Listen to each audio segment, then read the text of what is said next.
सत श्रीकाल दोस्तों, welcome to Guru Nanak cares. Heart के जो वॉल्स की प्रॉब्लम्स रहती हैं, दिक्कतें रहती हैं, there are enough videos now. Guru Nanak Cares की तरफ से I have uploaded so many videos now on valvular disease of the heart. दोस्तों, we have covered almost all the parts, specially mitral leakage, mitral regurgitation, mitral valve, tricuspid valve, pulmonary valve, सबकी बात हुई। Somehow aortic valve रह गया। There was a special request to have a discussion on aortic insufficiency, aortic valve leakage. आज बहुत महत्वपूर्ण video दोस्तों, will talk about aortic insufficiency, जिसे हम aortic regurgitation भी कह सकते हैं, aortic leakage रहती है। और perhaps this will be the first video ever on any channel जो कि aortic insufficiency की डिस्कशन करेंगे डिटेल में and with reference to very special homeopathic remedies। बने रहें वीडियो के एंड तक मेरे साथ दोस्तों। Very important video, very important terms to be understood और very important homeopathic medicines. Aortic insufficiency, aortic regurgitation, aortic leakage, कुछ भी कहें। थोड़ा एओर्टिक वॉल के बारे में समझ लें। इन शॉर्ट बात करेंगे because details we have already discuss so many times. The structure of the heart we all no.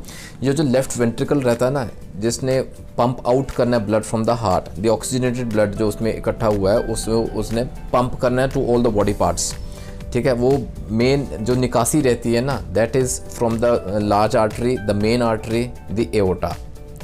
अब वो एओर्टा और लेफ्ट वेंट्रिकल जहाँ से ये जंक्शन रहता है, वहाँ होता है एओर्टिक वॉल्व। बहुत महत्वपूर्ण उसका रोल रहता है दोस्तों। इट हैज़ टू इंश्योर कि जब लेफ्ट वेंट्रिकल कॉन्ट्रैक्ट करेगा तो the valve has to open up. Aortic valve को खुलना है सो दैट ब्लड की मूवमेंट रहे out from the ventricle to all the body parts through the aorta, right. तो उसको प्रॉपर खुलना है so that blood moves out. और जब वेंट्रिकल, लेफ्ट वेंट्रिकल जब डायस्टोलिक मोड में आएगा, जब वो रिलैक्स करेगा, तो उसने शट होना है। Aortic valve has to shut down so that वो ब्लड एओर्टा से वापस हार्ट में ना आए। एंड ड्यूरिंग दैट प्रोसेस जो लेफ्ट एट्रियम रहता है, वहाँ से ब्लड आएगा इनटू द लेफ्ट वेंट्रिकल जब वेंट्रिकल रिलैक्स करेगा डायस्टोल में।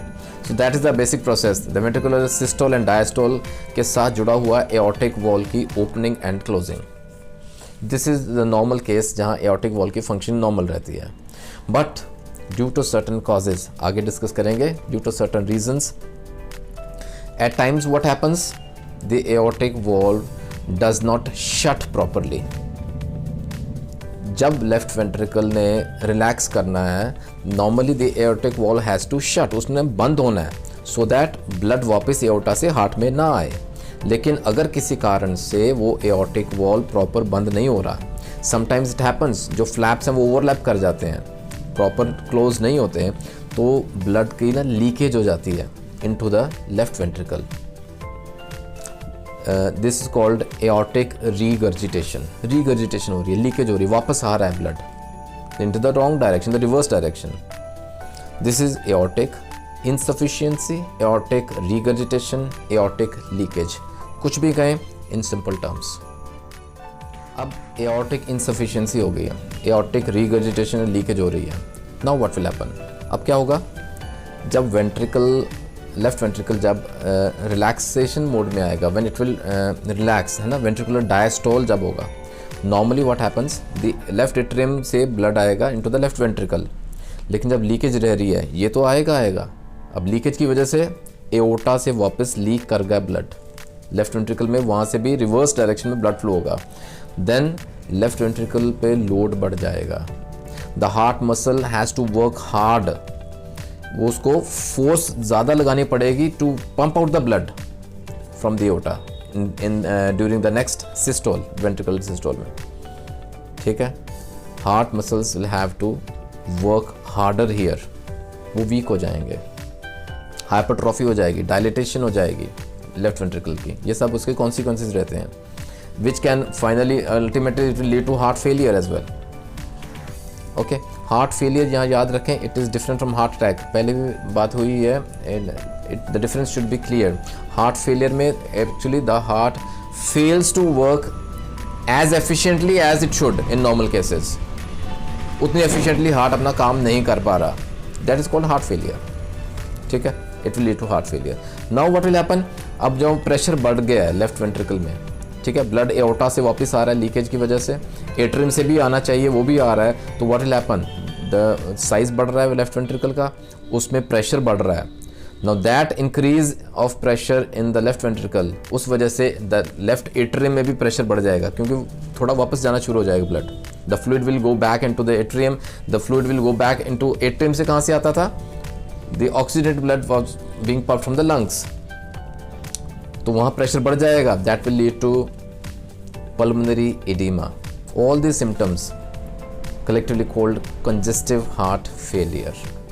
So this is all linked, ये sequence समझनी ज़रूरी थी to have basic knowledge about aortic insufficiency. ठीक है, आइए साइन एंड सिम्टम्स देखें, क्या पहचान है, कैसे पता चले कि aortic insufficiency हो रही है। सबसे पहले सबसे महत्वपूर्ण सिम्टम रहेगा that is dyspnoea, shortness of breath, सांस फूलती है, dyspnoea on exertion, shortness of breath on exertion, थोड़ा सा काम कर लिया, कुछ एक्सर्ट किया, सांस फूलनी शुरू होगी, सांस खुल के ना आई, that's called dyspnoea on exertion.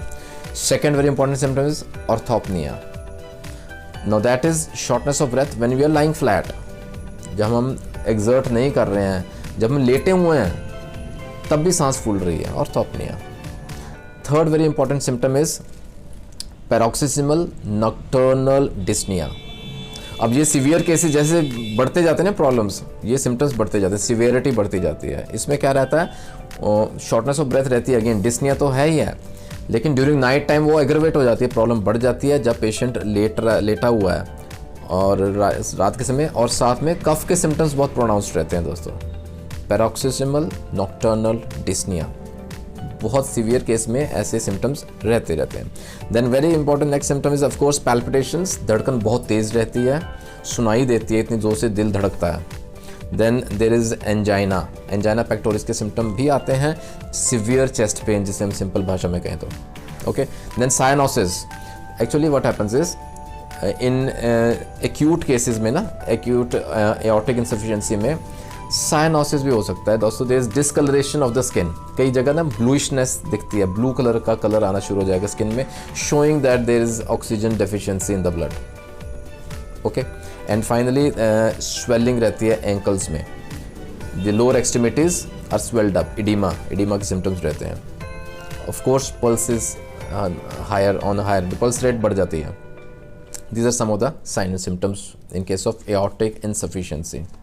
आइए कारण देखें। सफिशिएंसी का सबसे प्रमुख कारण जो कह सकते हैं, the main cause is due to aortic root dilation.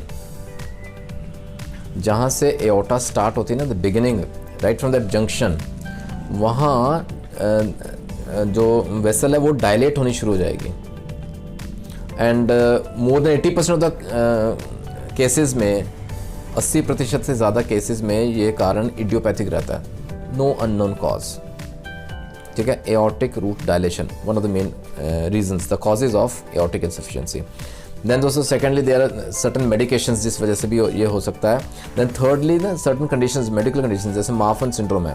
अच्छा, यहाँ ना एंकाइलोजिंग स्पॉन्डिलाइटिस का जिक्र ज़रूर करेंगे। If you watch my video on ankylosing spondylitis, देख लीजिएगा, मैं लिंक डाल दूंगा, बहुत महत्वपूर्ण जानकारी थी उसमें। स्पॉन्डिलोसिस एंड स्पॉन्डिलाइटिस में क्या अंतर रहता है वो भी क्लियर हुआ था उसमें। अच्छा, स्पॉन्डिलाइटिस में ना जो एंकाइलोजिंग स्पॉन्डिलाइटिस रहता है उसमें ये बात हुई थी कि it is not only restricted to our backbone, सिर्फ स्पाइन तक ये सीमित नहीं रहता, it can spread to other organs as well. Body के बाकी ऑर्गन्स में भी ये स्प्रेड हो सकता है, उन्हें अफेक्ट कर सकता है। यहाँ ये हार्ट को अफेक्ट कर रहा है। So ankylosing spondylitis is another cause that can lead to aortic insufficiency, ठीक है। And then systemic lupus erythematosus, we won't go into the detail, but ये कारण रहते हैं जिस वजह से ये हो सकता है, ओके। अब इसमें ना दोस्तों जो एक्यूट एओर्टिक इनसफिशिएंसी रहती है, जो अचानक से सडन आ जाते हैं, जो सिम्टम्स हमने बात की, no in that those cases में ना the causes are ineffective endocarditis, याद रखें, इनइफेक्टिव एंडोकार्डाइटिस रहता है एओर्टिक डायसेक्शन की वजह से या ट्रॉमा की वजह से, ये एक्यूट एओर्टिक इनसफिशिएंसी हो सकती है। We can summarise like in this form, acute जो एओर्टिक इंसफिशियंसी रहती है, कारण हमने देखा एंडोकार्डाइटिस इज अनदर कॉज। अब एंडोकार्डाइटिस की वजह से क्या रहेगा, लेफ्ट वेंट्रिकल के अंदर जो प्रेशर है वो बढ़ जाएगा, that will lead to an increase pressure in the left atrium as well. Okay, then it will further go back, it will lead to pulmonary oedema, congestive heart failure के symptoms जो रहते हैं। So this is basically acute aortic insufficiency. अब chronic में क्या रहता है, chronic aortic sufficiency भी समझने लायक है। एक्यूट इंसफिशिएंसी में क्या रहता है, इफ़ ये जो एक्यूट एओर्टिक इंसफिशिएंसी सिम्टम्स जो हमने बात की ऊपर, if the patient survives those symptoms very well, अब वो पुराना होता जाएगा ना, डिजीज़ क्रॉनिक होता जाएगा। अब क्रॉनिक में क्या रहेगा, व्हाट विल हैपन, ये जो लेफ्ट वेंट्रिकल है ना, it will adapt to that hypertrophy and dilatation symptoms, वो अडेप्टेशन हो जाएगी, वो उसको यूज टू हो जाएगा लेफ्ट वेंट्रिकल। ओके, तो जो लेफ्ट वेंट्रिकल फीलिंग प्रेशर्स थे ना, they will revert to normal, और जो heart failure, overt heart failure के सिम्टम्स थे वो नहीं आएंगे। ठीक है, this is chronic aortic insufficiency. अब ये जो है, ये इसको हम कॉम्पनसेटेड फेज का नाम दे सकते हैं। कॉम्पनसेशन हो गई है, the left ventricle has now adapted to such conditions to of hypertrophy and dilatation. ठीक है, वो अब इसको नॉर्मल समझ रहा है, वो उसको अडेप्ट कर गया है, ये कॉम्पनसेट कर गया है, वी कैन से। सो ये रहता है क्रॉनिक एओर्टिक इंसफिशिएंसी, राइट। अब ये अडेप्टेशन की वजह से there will no symptoms now, ये अब एसिम्प्टोमेटिक हो गया, लेकिन eventually with the passage of time this will become decompensated now, और जो वो सीवियर सिम्टम्स आएंगे बहुत ही सीवियर रहेंगे दोस्तों। This is chronic aortic insufficiency. Fine. So I hope aortic insufficiency is now clear. ठीक है, आइए इसके complications देखें। We have discussed some of them. क्योंकि muscles have to work hard, ठीक है, to pump out the blood properly, तो उससे क्या होगा, dilatation रहेगी, hypertrophy रहेगी, which will eventually lead to heart failure. Okay, risk factors की बात कर लें थोड़ी। रिस्क फैक्टर्स क्या रहते हैं दोस्तों, एक तो याद रखें, there are certain survivors of rheumatic fever, ठीक है ना, जो स्ट्रेप थ्रोट इन्फेक्शन रहती है बचपन में, बिगड़ गई कह लीजिए, which changes to rheumatic fever. So as the child grows, adulthood में आता है ना, तो एओर्टिक इंसफिशिएंसी हो सकती है। This is a very strong risk factor. Strep throat को वहीं कंप्लीटली ट्रीट करें, उसको ना अनदेखा ना किया जाए, रूमेटिक फीवर में कन्वर्ट ना हो। एक बार रूमेटिक फीवर हो गया तो ये आगे समय के साथ वैल्वुलर इंसफिशिएंसी होने के चांसेस बढ़ जाते हैं। और एडल्ट्स में दोस्तों, if they are born with some congenital heart disease and congenital heart defect, that can also lead to aortic insufficiency. Thirdly, hypertension, high blood pressure लगातार बढ़ता जा रहा है, कंट्रोल नहीं हो पा रहा, it will lead to valvular insufficiency, यहाँ एओर्टिक इंसफिशिएंसी। एंड फाइनली दोस्तों, बढ़ती उम्र, ageing, as the person gets old, ठीक है ना, वो लीफलेट्स में जान नहीं रहती, तो इंसफिशिएंसी होने के चांसेस बढ़ जाते हैं। So these are some of the risk factors that can lead to aortic insufficiency. आइए ट्रीटमेंट देखें। Now with all this basic information on aortic insufficiency, basic knowledge अब हमें हो गई है, तो बेसिकली ट्रीटमेंट के पार्ट में क्या रहेगा, basically will be given vasodilators. Vasodilators दिए जाएंगे जो कि डायलेट करें आर्टरीज को, सो दैट ब्लड फ्लो नॉर्मल रहे, दिक्कत ना रहे वहाँ, ठीक है। वेजोडाइलेटर्स देनी है वहाँ। नॉर्मली क्या है, ACE inhibitors and diuretics are normally given. Come to homoeopathy दोस्तों, होम्योपैथी है तो होप है, homoeopathy treat safely and surely without any side effects.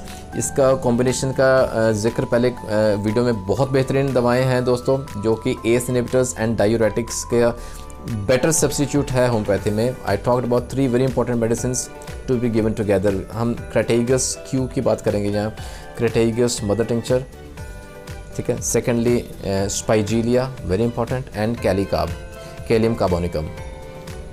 These 3 are much better in performing function as compared to the ACE inhibitors and diuretics.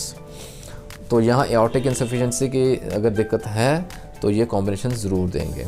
और बहुत महत्वपूर्ण दवाएं आती हैं दोस्तों, I should not forget cactus first and foremost, जहाँ aortic insufficiency रहती है।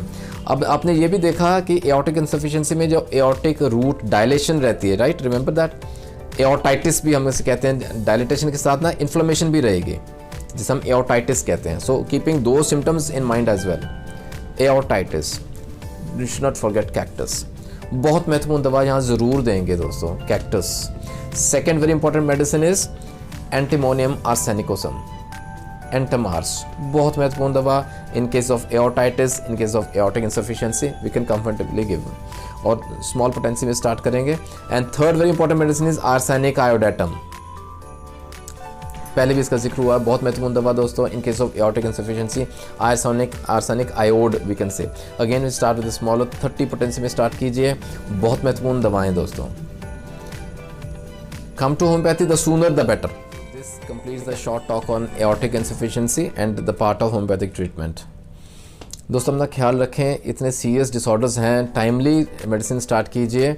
कम to homeopathy, the sooner the better जैसे मैं कहता हूँ, और बिना किसी साइड इफेक्ट के। कुछ ना मैनेजमेंट टिप्स थे, some dos and don'ts already discuss in so many videos earlier. Do watch that playlist, heart and homeopathy, Guru Nanak Cares की तरफ से बहुत महत्वपूर्ण वीडियोस हैं। It's a beautiful collection on almost all the valued disease we have covered now. बने रहें गुरु Nanak cares के साथ दोस्तों। आशा है आपको ये वीडियो ज़रूर कहीं ना कहीं यूज़फुल लगेगा, कहीं और आपको जाने की ज़रूरत ना पड़े। इसी कोशिश में दोस्तों एक से एक बढ़िया टॉपिक्स लेके आ रहे हैं। आपके मन में कोई डाउट है, कोई क्वेरी है, कोई सजेशन है, most welcome.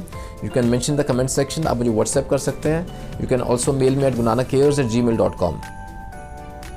Till we meet in the next video, keep your heart beating regularly, healthily, take care of your health. God bless.